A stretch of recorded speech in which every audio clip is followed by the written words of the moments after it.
Olá, sejam muito bem-vindos.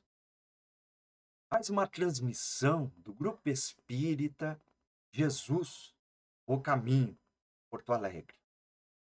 Nós estamos com a proposta de estudar a obra Pão Nosso, a psicografia de Francisco Cândido Xavier, pelas belíssimas reflexões de Emmanuel, pelo espírito de Emmanuel.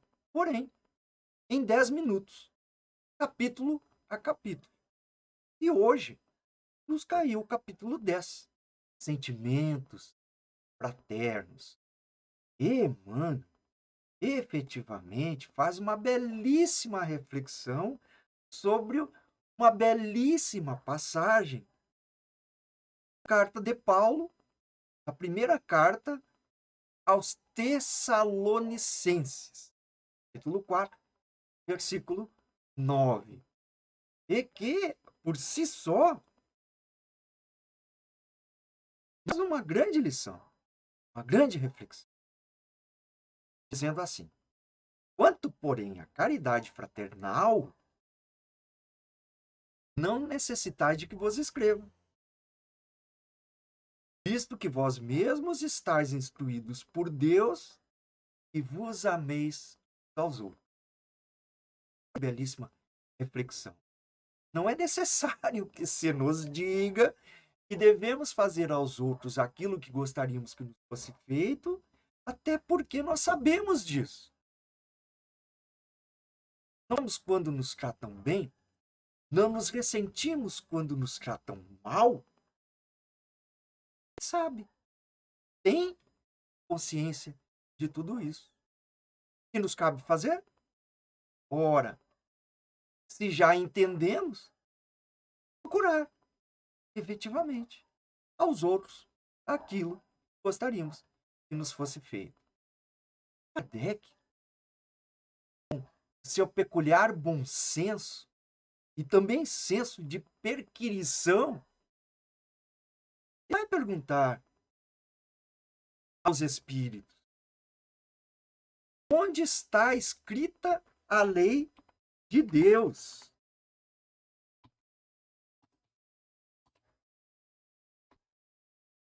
E os espíritos, então, vão responder. A gente costuma dizer responderam a Kardec, mas na realidade responderam a todos nós, né? E ela está escrita na nossa consciência.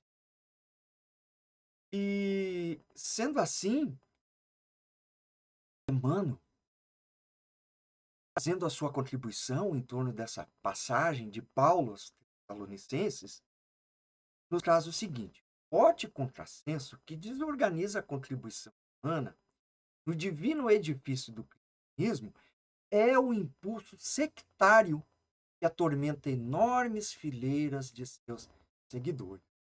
Poderíamos, de alguma maneira, dizer que são os resquícios que ainda detemos, que não vencemos, obviamente, de orgulho e de egoísmo, e que precisam ser ainda trabalhados em nós.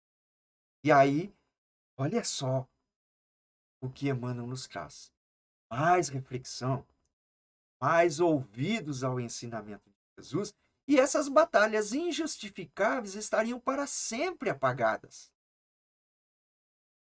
Ainda hoje, com as manifestações do mundo espiritual, na renovação do mundo, a cada momento surgem grupos e personalidades solicitando fórmulas do além para que se integrem no campo da fraternidade pura. E nos traz uma pergunta, uma belíssima reflexão. Esperam, entretanto, os companheiros esclarecidos para serem efetivamente irmãos uns dos outros? A gente coloca que a pergunta é muito interessante porque nós somos esclarecidos. Todos nós que nos debruçamos sobre a proposta espírita, sobre o estudo das lições de Jesus. Em nenhuma outra época da humanidade, hoje, houve tantas ferramentas para o acerto, para se encontrar o caminho prometido, viu tantas obras nesse sentido, referindo apenas uma pequena parte, e obviamente, pilar, esse grande edifício, as obras básicas. E obras de Kardec, que somam 33, em conjunto com a Revista Espírita, obviamente, 33 obras. E que se nós nos detivéssemos em uma delas, estudando, perquirindo, aprofundando, quantas lições e quantos ensinamentos. Soma-se a isso as obras de Leon Denis, Herculano Pires, Camille Flammarion, Ernesto Bozano. Na nossa atualidade, Sueli Caldas Schubert, Divaldo Pereira Franco, com quase 180 obras psicografadas, Francisco Cândido Xavier, com 413 obras psicografadas por ele, e cada uma delas, no seu bojo, profundas lições.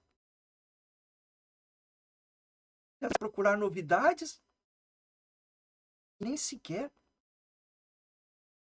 assim, vamos dizer, a maioria de nós, nos debruçamos sobre todas as obras do Chico, sobre todas as obras de Kardec, ou sobre todas as obras de Edivaldo, ou sobre as obras complementares de inquestionável valor doutrinário. Além das que citamos, ainda temos Ivone do Amaral Pereira, tantas outras obras doutrinariamente seguras. Nós somos esclarecidos. Podemos dizer que não. Estaríamos enganando a nós mesmos.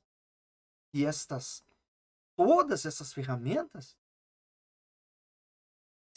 para nos ajudar a entender cada vez mais as lições de Jesus. Então a pergunta é muito pertinente. Que esperam? Não podemos dizer que não conhecemos. Continuando no texto de Emmanuel, muita gente se esquece de que a solidariedade legítima escasseia nos ambientes onde é reduzido o espírito de serviço. E sobra a preocupação de criticar. Nos diz ele, em outras palavras, que se nos detêssemos no efetivo trabalho do aprimoramento, com base nas lições de Jesus, não haveria essas questões de crítica, de falta de cooperação. E sim, colaboração mútua. Lições notáveis são conduzidas à perturbação e ao extermínio em vista da ausência do auxílio mútuo no terreno da compreensão, do trabalho e da boa vontade. Falta de assistência? Não. Toda obra honesta e generosa repercute nos planos mais altos, conquistando cooperadores abnegados. Olha que informação solícita e pertinente. Nos diz, toda obra honesta, ela tem a solicitude, a ascendência da espiritualidade superior que acorre a intuir, a colaborar e ajudar também sobre o aspecto espiritual para que aquela obra cumpra seu papel.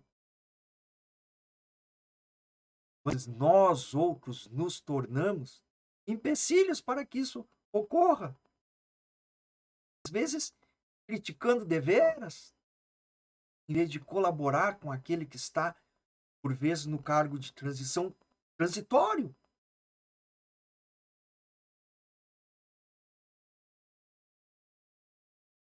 Pois é, com aquele que está à frente. Amanhã ou depois, a gestão que perdure 2 ou 3 anos, ou que se renove, perdure 4, 6 anos, outro assumirá. Talvez nós mesmos. colaboradores de hoje, por isso que aqueles que adentram nas nossas instituições, por vezes iniciando o estudo sistematizado da doutrina espírita, que a gente chama de participantes de grupos de estudo, amanhã ou depois, daqui a 10, 15, 20, 25, 30 anos, serão quem? Os facilitadores, os palestrantes, o atendente fraterno, aquele que aplica o passe, que atua nos diversos setores da instituição espírita, presidentes, diretores, organizadores, nos grupos mediúnicos, grupos de estudo, e renova. O nosso papel é efetivamente buscar a fraternidade legítima para que efetivamente células espíritas, instituições, casas, organizações federativas, grupos de estudo cumpram efetivamente seu papel. O último parágrafo desse texto, Emmanuel nos diz: quando se verifique a invasão da desarmonia nos institutos do bem, que os agentes humanos acusem a si mesmos pela defecção dos compromissos assumidos ou indiferença no ato de servir, e que ninguém peça ao céu determinadas receitas de fraternidade, porque a fórmula sagrada e imutável permanece conosco. Amai-vos aos outros. No entendimento do amai-vos uns aos outros. Eu acredito, meus amigos, que a própria palavra em si já nos diz muito. Vamos reler e rever, até na própria obra, essa lição de Emmanuel, capítulo 10, da obra Pão Nosso. Ficamos por aqui, agradecemos a atenção de todos, que Jesus nos ampare e nos fortaleça, e até o próximo capítulo. Um grande abraço.